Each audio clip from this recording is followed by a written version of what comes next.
Voici une maquette de l'œil que nous allons faire tourner dans un premier temps.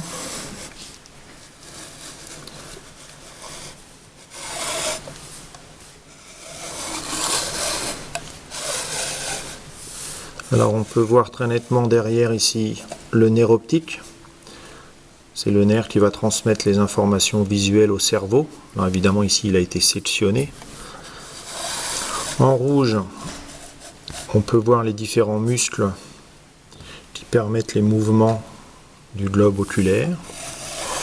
Nous allons revenir devant pour voir ici la façade là, de l'œil. Sur la face avant, ici, ça c'est la cornée. La cornée. Alors on devine derrière la cornée, qui donne la couleur des yeux, l'iris. Alors ici on a un iris plutôt gris.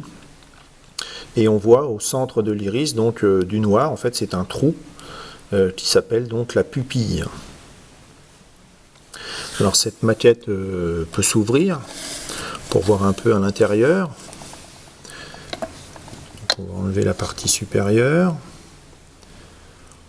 Voilà, donc ici on devine voilà, l'iris en bleu là, avec le trou au milieu, la pupille. Alors si on ouvre à nouveau, on va voir apparaître plusieurs choses.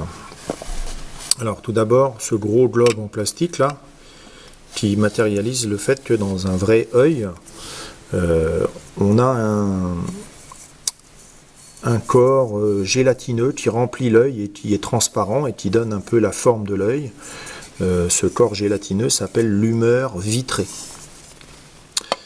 Et donc on voit apparaître ici, donc si on place l'œil complètement de profil, derrière la cornée qui se trouve ici, on va trouver un objet ici qui s'appelle le cristallin. Et donc si on regarde le cristallin sous différentes formes, et notamment ici de profil, on voit que le cristallin est transparent et présente la forme typique d'une lentille convergente. Donc le cristallin est équivalent à une lentille convergente. À l'intérieur de l'œil, on voit ici tapissé de vaisseaux sanguins. C'est la rétine. La rétine, c'est l'écran de l'œil. Et cette rétine est en relation avec le nerf optique ici. Donc lorsque la lumière arrive dans l'œil, venant de la gauche, ici la lumière vient d'abord traverser la cornée, puis arrive sur le cristallin, puis vient finalement impressionner la rétine et les informations sont transmises donc par le nerf optique.